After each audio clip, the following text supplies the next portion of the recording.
pessoal, vamos para a ficha número 2, aula 194. A ficha número 2 começa com a questão número 4, que é assim, da UESP. Considere a situação em que um homem e uma caixa repousam frente a frente sobre uma superfície horizontal sem atrito. A resistência do ar no local é desprezível. Sabe-se que a massa do homem é 100 kg, enquanto a massa da caixa é 50 kg. Num dado instante, o homem empurra a caixa, que passa a se mover em linha reta, com velocidade escalar de 8 metros por segundo. Nessa circunstância, qual o modo da velocidade de recuo do homem após empurrar a caixa? Então, uma questão interessante que é o seguinte, ó, tem um homem e uma caixa, não há atrito no chão. Ele está falando aí uma situação ideal, né, em que o que acontece aqui? Não há atrito, então, por exemplo, o homem e a caixa estão em cima do gelo, por exemplo, né? A massa do homem é 100 kg, a massa da caixa, MC, é 50 kg. Bom, a situação aqui é uma situação que só tem forças internas. Por quê? Homem faz força na caixa, FHC, tá? Força que o homem faz na caixa, e força que a caixa faz no homem. Então as forças são internas, não tem atrito. Notem que nas situações que só há forças internas, existe a conservação da quantidade de movimento do sistema. Essa é a condição, o sistema isolado, só há forças entre os corpos do sistema. Então a quantidade de movimento do sistema antes de empurrar a caixa terá que ser igual à quantidade de movimento do sistema depois de empurrar a caixa. Certo? Bom, antes de empurrar a caixa, o sistema estava em repouso. Então terá que ser a soma das quantidades de movimento depois também vai ter que dar zero. Então, massa do homem vezes velocidade do homem depois de empurrar a caixa, mais massa da caixa vezes a velocidade da caixa depois de serem empurradas, né? Quantidade de movimento do sistema. Terá que ser zero essa soma. Então, zero será massa do homem, 100, vezes velocidade do homem, que eu não sei quanto é que é. Ele me perguntou justamente isso. Né? Qual é a velocidade de recuo do homem após empurrar a caixa? Mais massa da caixa, 50 kg, e ele me falou que a caixa anda com 8 metros por segundo. Vamos dizer que para a direita o meu referencial mais 8 positivo, então.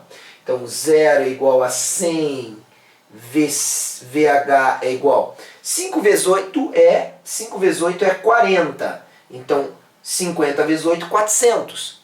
Esse mais 400 vem para o outro lado como menos 400 é igual a 100 VH. Isso aqui é tudo vetor. Tá? Então, menos 400. 100 vezes H, multiplicando no numerador, vai ficar o que aqui? O 100 passa dividindo, vai para o denominador. 2 zeros do numerador com 2 zeros do denominador eu simplifico. Menos 4 sobre 1. Menos 4 é a velocidade... Opa, aqui já me enrolei. Ó, aqui é, opa, V homem, tá certo. V homem, VH. Então, do homem menos 4 metros por segundo. Tá? Então, tá ali, ele só pediu um módulo, né? Ainda poderia dizer que o sentido é contrário por causa do sinal. Resposta A de Argentina para número 4. Vamos para número 5. Unifap. Uma patinadora de 50 kg e um patinador de 75 kg estão em repouso sobre uma pista de patinação, na qual o atrito é desprezível. O patinador empurra a patinadora e se desloca para trás com velocidade de 0,3 metros por segundo em relação ao gelo. Após 5 segundos, qual será a separação entre eles, supondo que suas velocidades permaneçam praticamente constantes? Muito parecido, só que agora ele pediu a distância entre os patinadores, tá? Muito parecido com essa daqui da caixa. Então agora eu tenho dois patinadores que se empurram, tá aqui, dois patinadores que se empurram, tá? Então aqui eu vou dizer patinador 1, aqui patinador 2, as forças são só apenas entre eles, mesma situação, ó. F12, F21, ação e reação. Antes de se empurrarem, a quantidade de movimento do sistema antes, vetorial, tem que ser igual à quantidade do movimento do sistema depois de se empurrarem. A conclusão é, antes de se empurrar eles estavam com 0, depois massa 1 vezes V1 tem que ser mais massa 2 vezes V2, tem que dar 0 essa soma, porque se antes era 0, depois tem que dar 0. Vamos lá.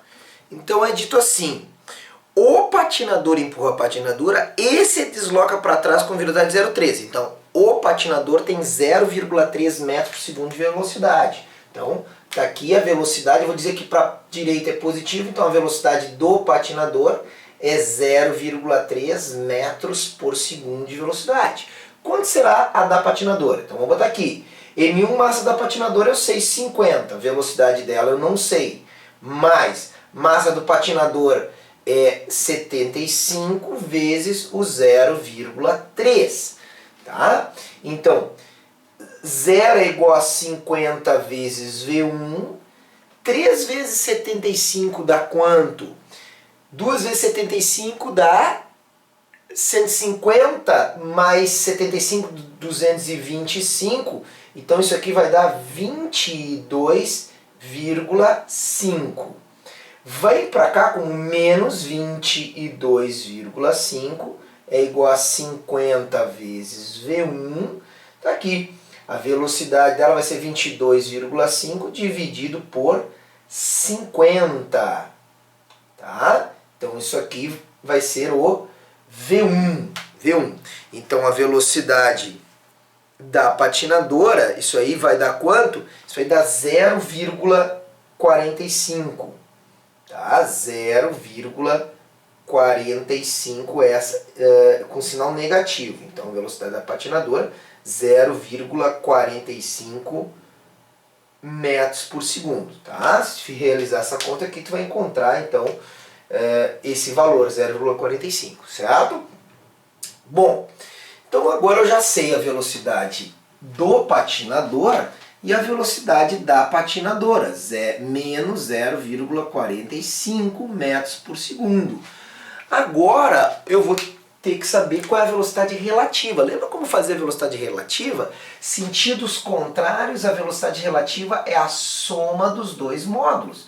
Então eu vou somar aqui, essa velocidade da patinadora, que é 0,45, mais a velocidade do patinador, que é 0,3, que vai dar 0,75 a velocidade relativa entre os dois patinadores. No intervalo de 5 segundos, quanto que eles vão andar um em relação ao outro? Essa é a pergunta feita. Então, a distância relativa entre eles é a velocidade relativa vezes o intervalo de tempo. Então, quanto eles vão andar um relativamente ao outro?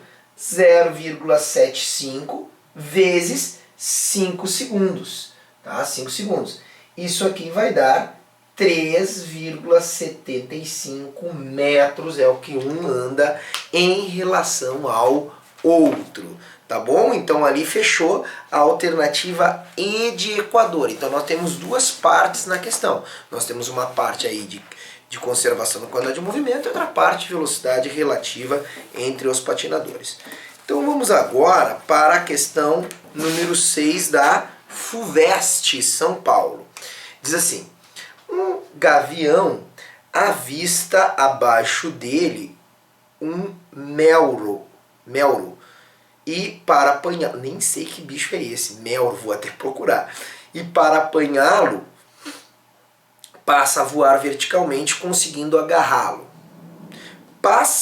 Imediatamente antes do instante em que o gavião de massa mg 300 gramas agarra o melro de massa mm 100 gramas, as velocidades do gavião e do melro são respectivamente velocidade do gavião 80 km por hora na direção vertical para baixo e Vm 24 km por hora em direção horizontal para a direita.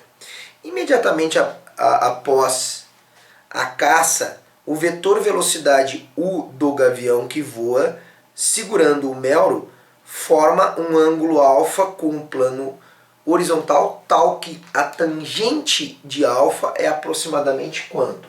Então uma questão interessante, porque é uma questão vetorial, é essa questão de número 6 aí. Então a questão número 6 tem um gavião voando para baixo,